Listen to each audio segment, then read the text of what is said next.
Coming to you straight from the Rio Grande and beyond, broadcasting to the four corners of the globe. So grab your seat, your coffee, or your sundowner. Okay, everybody, here we go. On point, as always. This is Gloves Off. Gloves Off.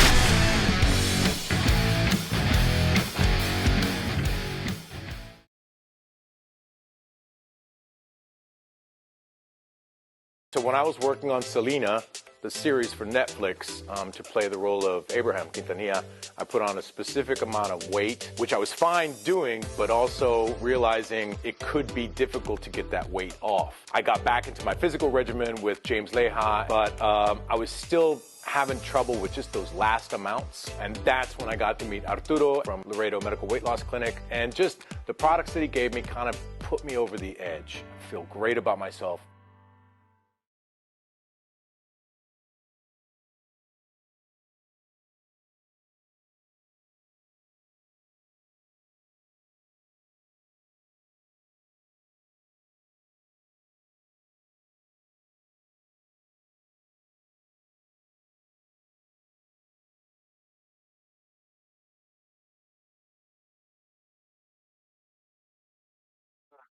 We're back at you in Gloves Off, and today I have a great guest, Ms. Sheena Rodriguez from the Dallas-Fort Worth area, who has a great, how can I put it, a group, an organization that is fighting for the betterment of Texas. It's called the Alliance for a Safe Texas. How are we doing today? I'm doing great. I'm so happy to be back on here. Thank you for the invite. Oh, anytime you have something to say, bring it out here. I've seen what you've been doing for the last couple of years. And I'm going to say this, there's a lot of people that claim to be activists, that claim to be community leaders. And there's very few people that I see talking to state representatives and senators trying to change, to make things happen. Very few. It separates people. Everybody can go on social media and vent out their frustrations and degrade somebody that's not doing something right, put something on there, and all of a sudden, oh, you see what I did? I did my 2 cents worth. Okay, that's fine. But those that are in the trenches that are talking to our elected officials, both state and federally, are the ones that need to be commended, because that's where the changes really happen. So with that being said, talk to us a little bit. Tell us a little bit about what you do and what you've been doing. So, yeah, during the last session, the 87 session, and this session in particular, things really ramped up. We've been trying to fight for common sense, legal and constitutional ways through the legislative body to try and fortify and protect the sovereign state of Texas as much as, again, legally and constitutionally possible. It's a very complex issue. Prior really to the 88th session, the 87 session, there really wasn't that much chatter. Texas has always been involved in border security for obvious reasons, right? Like the border has always been an issue and it always will be an issue. But even especially now under the current circumstances, it's been made even worse. And Texas has been now we went from $800 million, working with federal agencies to help secure Texas and the country, to now $10 billion and climbing on the state level. But then helping to try to give some insights, we had 3 of our own bills that we had proposed and worked on with in the Senate and in the House. This 87th and or 88th and the it seemed like the never ending special sessions. And so, yeah, just trying to testify and have meetings and trying to push legislation and bringing different dynamics. And it's something that I've come to, it may sound crazy, but something that I've come to enjoy, because you're exactly right. A lot of people get angry, and it's a very emotionally charged issue. And the issues with regards to border security, it's not just along the physical border, right? It's the interior issues as well, living in the Metroplex areas, and the crime that it brings and things of that nature, the different elements. And then just also educating, because when people get angry, right, it's our human nature to get angry. And we just want to start fighting, right? We want to take the gloves off, right? And just start fighting. And we go into that prefrontal cortex and people see red. But then, it's how do we take a step back and how can you get active and engaged and involved? Because local action matters. So educating people on the facts, it's the situation is bad enough, has always been bad enough, but especially now it's bad enough. We don't need to exaggerate things.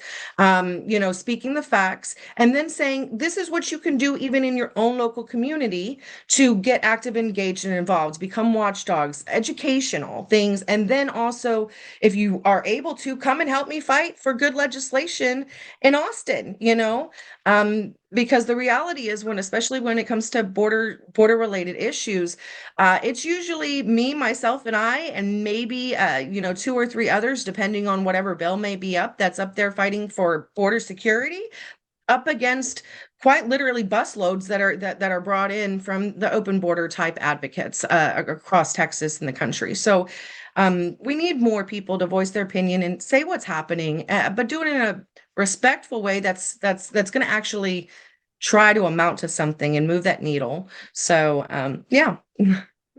Absolutely. Right now everybody talks about the border issue, especially with what's happening in Eagle Pass.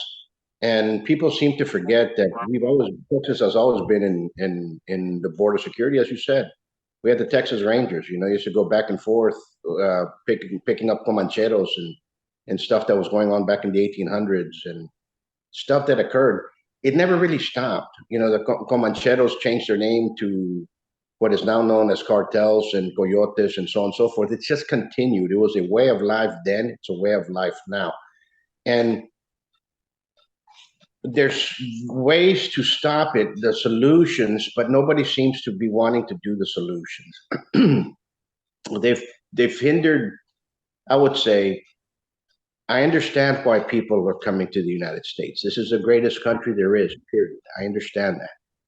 And I'm for legal immigration. We need immigration. And I understand the refugees and the political asylum seekers. I understand that. But there's a difference. If we're running into tyranny here in the United States, I'm not going to pack up and move to another country. I'm going to stand up and fight against it. And that's the difference. If you're a man, you should be fighting against your own government over there. Okay. And so it puts a little dilemma of what's going on and what is it really truthful and not. I mean, geography has changed. I did not know that Somalia and Senegal and Cameroon and Congo were our neighbors. Mexico has to take the blame for what they're doing. And people have, and being Latinos and understanding that people will claim to you that you're going against your people. My people are Texas. Texans are my people. My family's been here for a very, very long time. They fought for the independence of Texas. Mm-hmm. They've been here. I had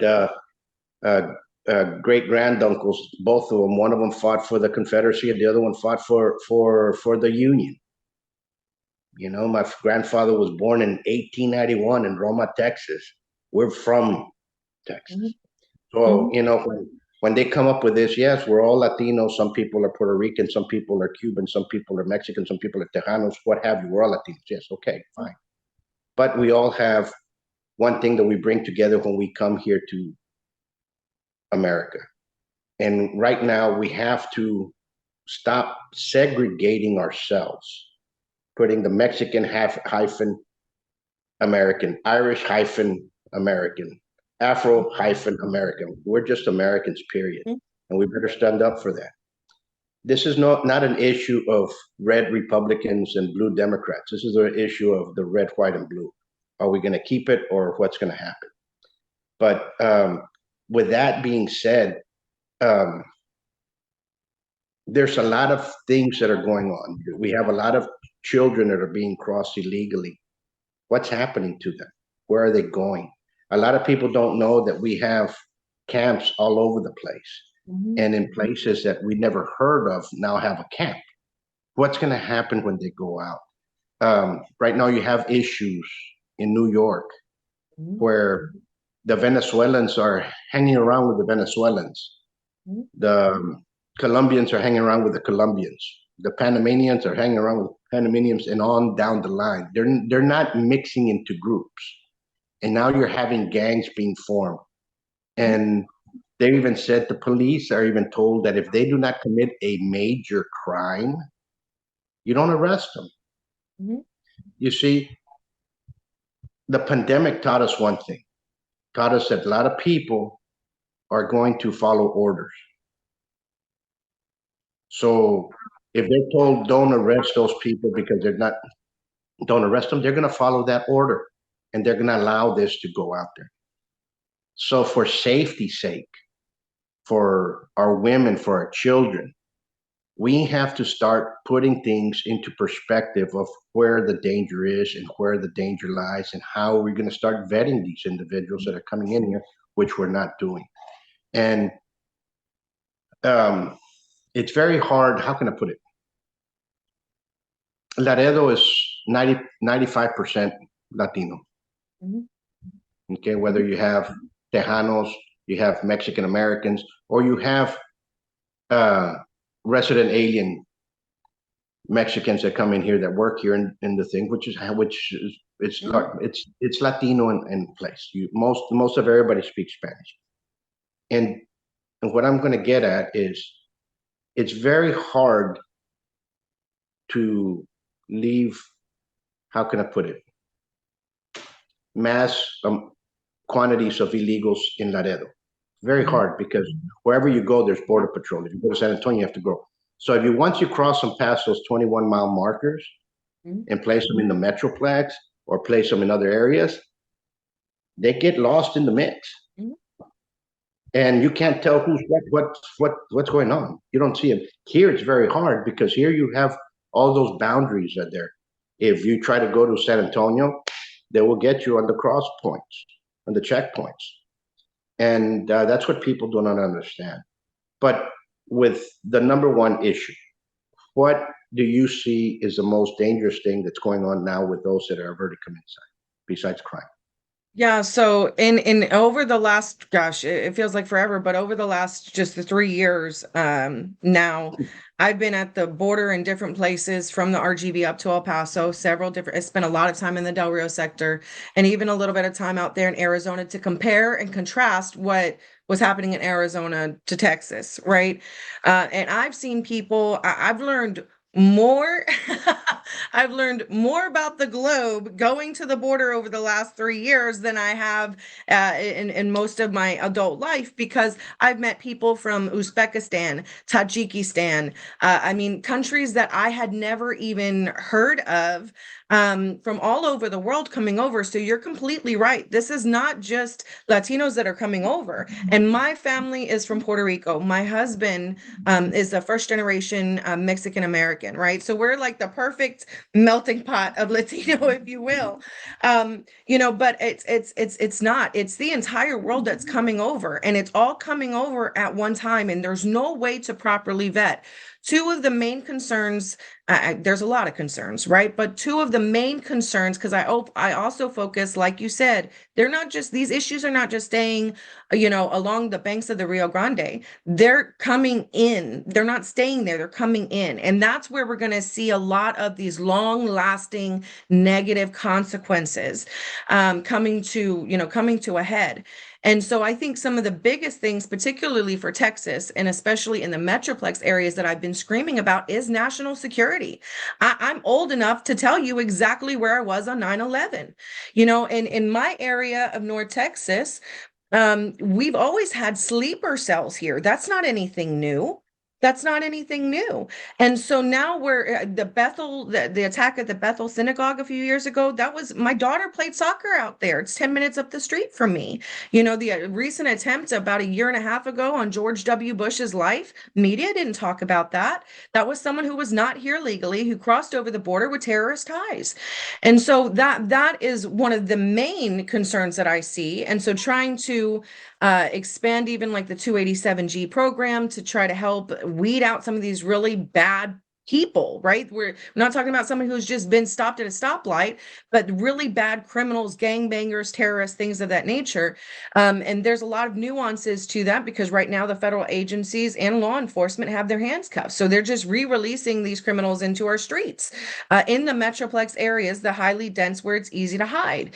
But in addition to that, one of the things that I've really focused on has been the situation with the unaccompanied minors that are coming over. Again, not a new issue. There's problems with the Flora Settlement Agreement and how it's been implemented and how it's been, to me, it is, it's using children as a meal ticket to come in here. And Texas is at the front lines, and it's always been an issue. We saw these large caravans and a large influx back under the Obama administration and then under the Trump administration. And then now to unprecedented levels, there's been over 360,000 unaccompanied minors that have been released to sponsors in the United States and just since fiscal 2021. And of which over 50,000 of which Texas is at the forefront. We're number one of where these children have been released to sponsors throughout the state of Texas, right? Harris County, of course, is number one. Dallas County is number two. You know what else Harris and Dallas County are known for? Number one and number two is the sex trafficking capitals of Texas, right? And it's making already existing issues even worse. What Texas also is at the forefront of is the number of facilities that house these unaccompanied minors, right? So it's the non-governmental organizations that are making a lot of money, a lot of no-bid contracts. They're receiving, we even contract with them on the state level as well for the care of our state foster care system, which we know how plagued even the situations, the horrific situations that are going on in our foster care system. And so what we even tried to do as the federal government was trying to make horrible policies even worse. They're not even adhering to their own guidelines, even background checks, sex offender checks, and things like that. You had government agencies from the Office of the Inspector General to the Government Accountability Office of Accountability that have been finding they're not even adhering to their own guidelines, and then they're giving them exemptions for state guidelines. So even our biggest legislation that we had this last session and during the special sessions was trying to expand the existing codes, common sense things like why hasn't this been done before, to kind of even get it up to par with like what Texas has done. I'm sorry, Florida, and some other states, to just common sense. If you're going to operate in Texas for the safety of these communities, for the safety of the other employees working there, for the safety of these children, you need to be background checked. I'm a former teacher. Right. I also, even when I worked as a children's director in church, I had to be background checked and fingerprinted. I worked for preschools. Why is it any different? And so then that's what we've aimed to do. And what we also did, we had bipartisan support for that during the 88th.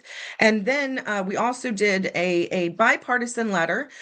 We had a Democrat from Harris County that also signed on to our letter, and several Republican representatives asking for a state level investigation into the alleged trafficking of the unaccompanied minors in our state. And we sent that off to the Texas AG's office, asking for that investigation.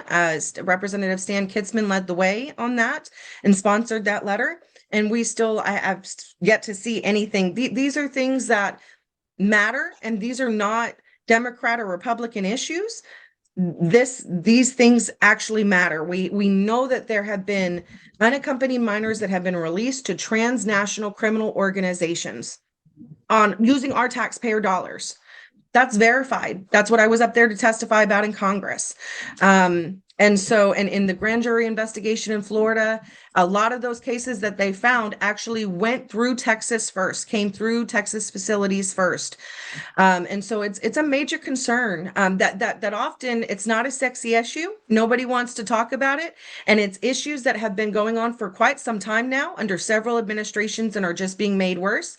And so those are the types of things that we're interested in and that we've been advocating for is things that, in my opinion, really matter, but nobody's talking about. No, you're absolutely correct. You're absolutely correct. And those issues is basically what this is all about. You understand? I mean, I have yet to see one solution come out from both sides of the aisles over there, both in federal government nor in, and they've been kicking this can down the road, down the street for the last 40 years, and they've never done anything about it. And now it blew up, and they still don't know what to do about it. They blame former President Trump for it. No, it's not. It's been there before. It was there before. Um, it's been getting worse.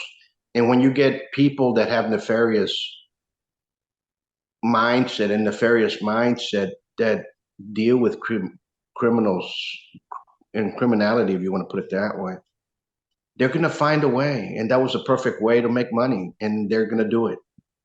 And it's a shame, but we're going to do it. People right now, I've been in the consensus that a lot of the majority of Americans do not trust the government. The vast majority of Americans do not trust law enforcement. Why? Because of the actions that have been seen. And we need huge reform throughout. We need people to come down and sit on both sides of the aisle and listen to the people and listen and pay close attention and move forward. You know, when it's hard to see here in Laredo. Laredo doesn't have that much manufacturing jobs. Doesn't have jobs, period. Even though everybody says that there's a lot of people are hiring. When you have a kid that's 16 years old, has a driver's license, can drive a car, and they're going to give them 5, 10 grand to carry some people over the checkpoint, whether it's illegals or an illegal commodity, they're going to do it a lot faster than if they're going to be working at McDonald's or at Burger King, and that's what's happening here. And unfortunately, that they're using our youth for that reason. And why do And they there's use? been there's been teens that have been targeted that are coming down from North Texas and have been for 3 years now. They use social media to entice them. They steal a car or they use mom and dad's car, drive down to the border. They have no idea what they're getting into, and then. I mean, and they're flashing. I've posted some of the videos of these criminal organizations that are enticing, flashing money. It's very and you're absolutely right. And this is another issue that affects all of Texas, but especially down there along the border. It's right. They're right there. Why not make an easy fight? There's nothing wrong with it, right? Nobody's going to find out. It's very enticing. Mhm. I live in Laredo, Sheena, and Laredo, you've been here, and Laredo, it's a little bit different because Laredo doesn't see that big influx of the Right. illegal immigrants coming over. They don't see it. People say, "Oh, but nothing's happening," so they live kind of in a bubble. They think that it's not reality. Half the people that live here blame Trump for something that doesn't even exist. Um, but yet, the reason Laredo doesn't have that is because Laredo's a huge venacaba for the illegal trade. Legal guns going that way and drugs coming this way. They're not going to stop that. They're not going to push it into the news for bringing illegals this way. They're going to use the other border towns. They're going to That's cross. what they're Listen, doing. I interviewed a gentleman that's running for Congress, and he showed me videos of his ranch because he has a ranch in South Texas, and he showed me videos of the ranch on the camp trails that had 200 plus people walking across it. You couldn't see deer anymore. You saw people walking. Mhm. And that's here in South Texas. Everybody has been contaminated You know, they say, do you trust law enforcement? I don't trust it one bit because they're also part of it. People say, do you trust the Border Patrol? They're doing a hell of a job, but guess what? How is so many drugs and so many things passing the checkpoint? You know, last year we had a horrific incident where there were, what, 51, 52 people were found in a semi truck in a Walmart in San Antonio. It had passed two checkpoints. It had passed it and it went through. Why? Because this it's been contaminated. And it's unfortunate to talk this way, but that's no other way to say it. You know, they didn't drive and hop over the checkpoint. They drove through it, so Not once, but twice. Yeah. they say twice, two different ones, and people are like, well, oh, it's because they picked up some. No, it's our border issues extend beyond the human trafficking, beyond the illegal immigrants coming in here, beyond what people can push and say the terrorists are crossing over, which they are. We just had one come out, and he was identified as being one from Pakistan or Azerbaijan, or I don't know where he was from. How many of them have passed by? I think he was from Somalia, I believe. Yeah, I could be wrong. Yeah, I can't remember. I need more coffee. But yeah, that was, and he was released. He did not come up on the list for them on the terrorist list. He was released and lived in the United States freely for over a year until it came back and said, "Oh yeah, nope, he's actually helping this, yeah, I mean, terrorist organization." And that's the other thing as well. You even talked about Chicago, what we're seeing in New York City. I have a lot of family, I have a lot of New Yorkers in my family. Because a lot of us they went to Texas, and then a lot in Houston and in Dallas, and then a lot of them are in New York. I have a lot of cousins and Theos up there. But I say that because that's the other element to this. I live up here in DFW, right? My husband and I can't even go to the Kroger because we don't have HEB here. We have, even though I live in HEB, Hearst, Euless, Bedford, we can't even go to the Kroger without those who my husband has spoken to, who are recent crossers over the border here illegally, that are begging for money. This is in North Texas. He's like, I don't even want to go anymore because, like, I can't go without being harassed. And I say this because it is our communities. It is the impoverished communities like the ones in Dallas where my husband was born and raised, that has already plagued the school system there for a long time, with corruption and everything else. That's already plagued with poverty. That is impacting the most. It is impacting our communities the most. When that border's wide open, it impacts the Black community. It impacts the Hispanic communities. They're not going to South Lake, Texas. I go grocery shopping in South Lake, Texas because I'm not getting harassed as I'm walking through the door. It's the reality, right? So, like, that's the other element to this, is that it impacts our communities, our school systems, our healthcare systems. In South Texas, where there are a lot of especially in the rural areas, they're already strapped and strained with law enforcement, EMS systems.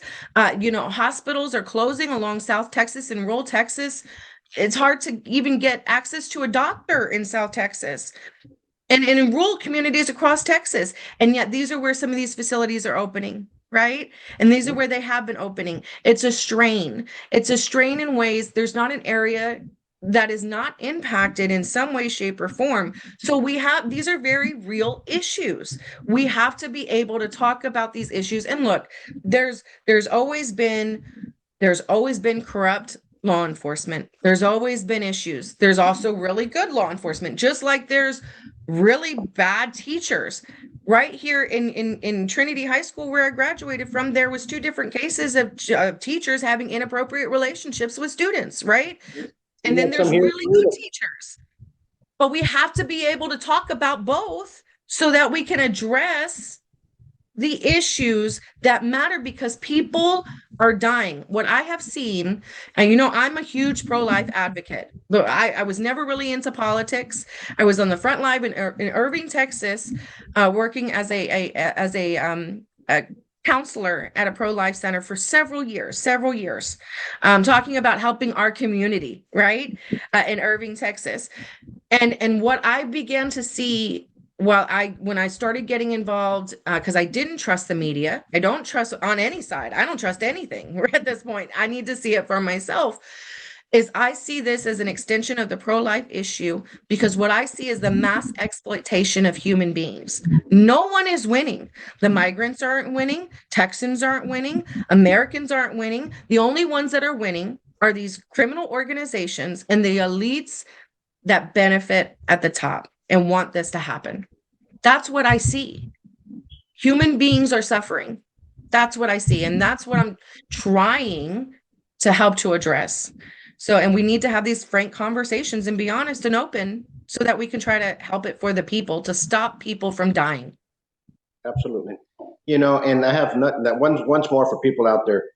I have nothing against immigration. We're all for legal immigration. Let me put it this way.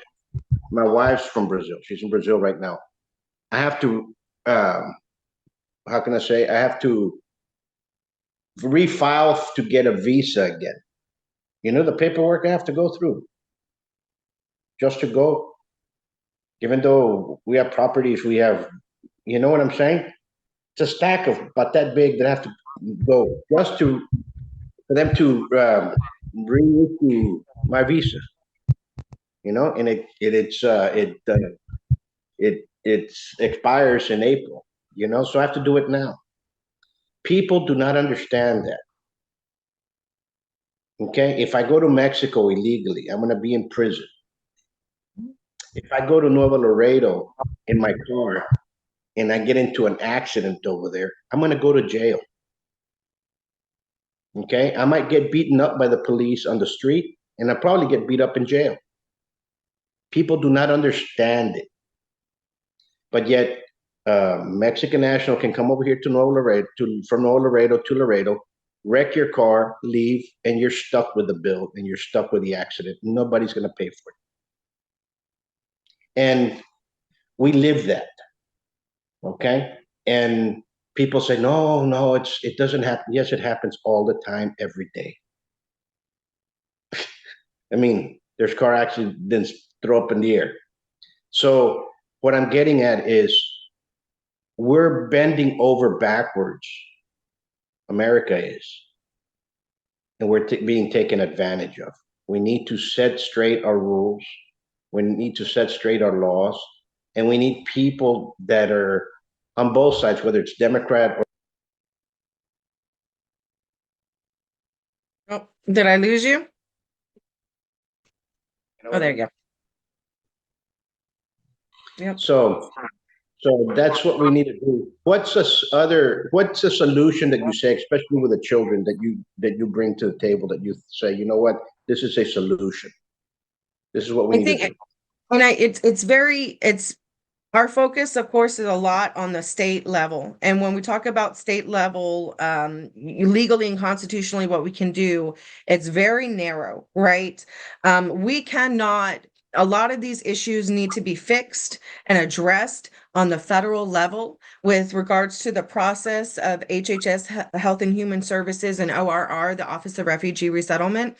But there are things that we can't, because I'm all about what can we do. Look, it's like there's this mountain in front of us that we've got to try to get over. How do we do that one step at a time, right? So what can we do to try and address this issue, however small of a scale it is?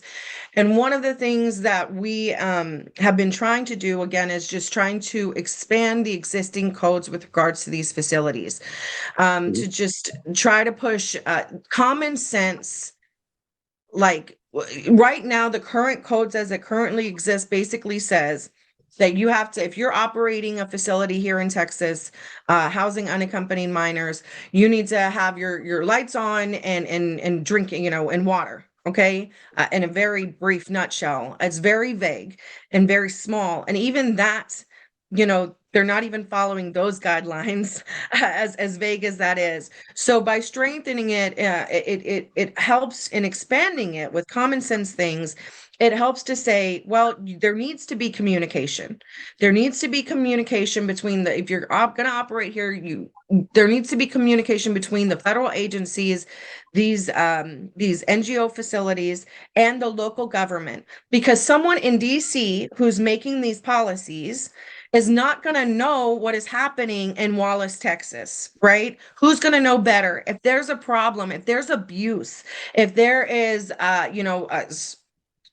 if there is someone, an employee there or a volunteer there that has a criminal history, that puts everyone in danger, right? But who's going to be able to identify that? Your local agencies, the local law enforcement, your DAs, your the fire marshals and things of that, to make sure everything's up to code. But yet a lot of the times they don't want these agencies even in there. They're like, oh, we can operate here. We don't have to listen to anything that you're saying. And as of right now, there's really nothing in the state codes that supports that. There's no oversight. So what we're simply trying to do is expand the codes, put in some additional, like if you're going to operate here, you need to be background checked. And you're working with children, you need to be background checked. And if you're not background checked and something happens and we find out that you didn't do these things, there's going to be repercussions. Because again, a lot of these, it's very difficult to then trying to put teeth into it, especially with these facilities that are contracted with HHS. And how do it's because a lot of them, again, are also contracted with the state, that not only do they receive billions in dollars from the federal government, but we are also contracting with them to also help with our foster care system. So that's how, if you're not following these guidelines, these safety guidelines, now you potentially might lose some of your state funding. Why are we not doing that? It's what we can do. And it may seem so small, but it's really not. And if we start there, it's something that we can do, while also an investigation. Why is Florida on the front lines? They've come out with I know that Texas does things differently. I get it. We have a different system. But why are we not doing that? Why are we not conducting a state level investigation in our own capacity to find out what's actually happening with these children here in the state of Texas using our taxpayer dollars? We're the number one state.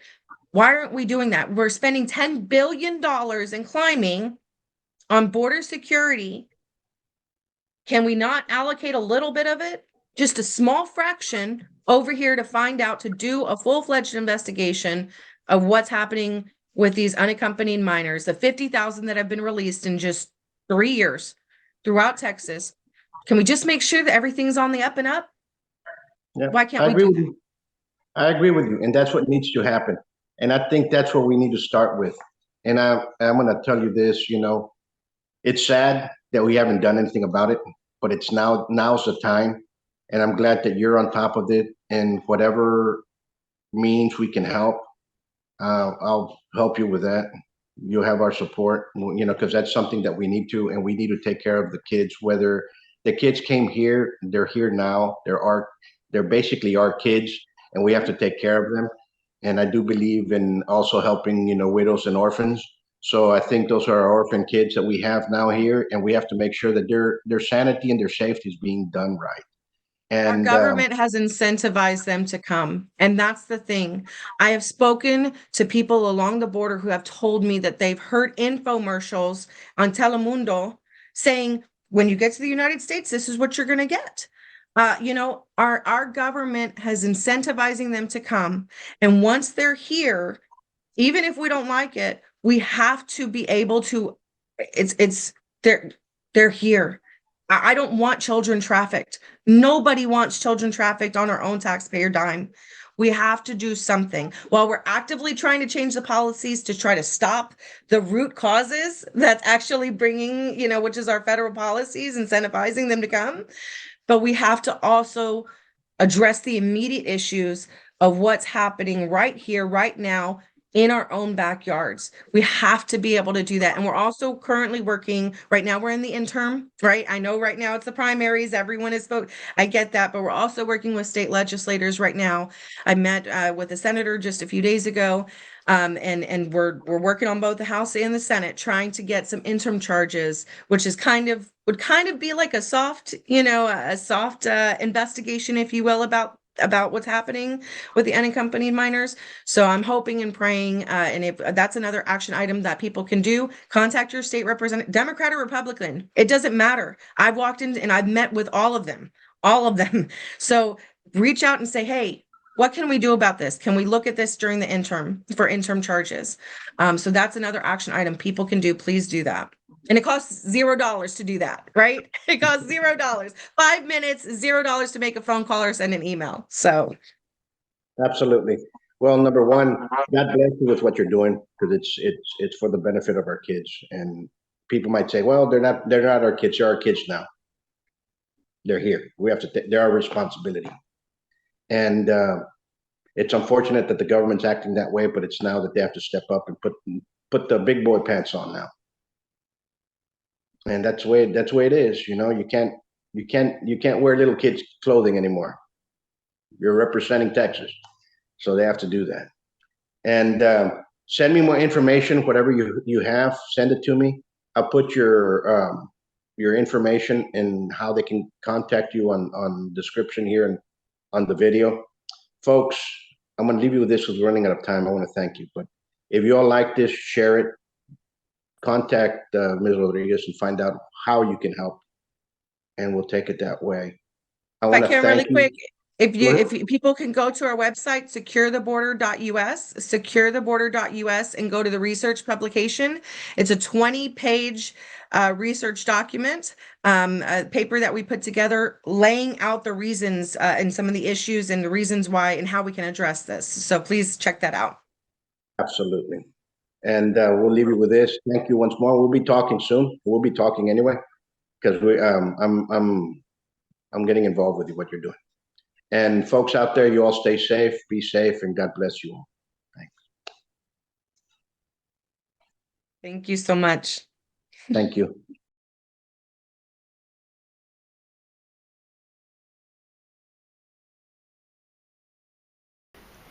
One of the reasons I joined Putron Academy here and enrolled my son is the legitimacy of the school. No tenemos palabras maravillosas, sinceramente no tenemos ninguna palabra negativa, estamos totalmente agradecidos. Lo único que yo podría decir como madre es que se animen completamente a venir a traer a sus hijos aquí a la academia. Totalmente, es una experiencia muy bonita. Overall, the academy is I've had a great experience with it. And I would encourage anyone who would want to become a better version of themselves to join.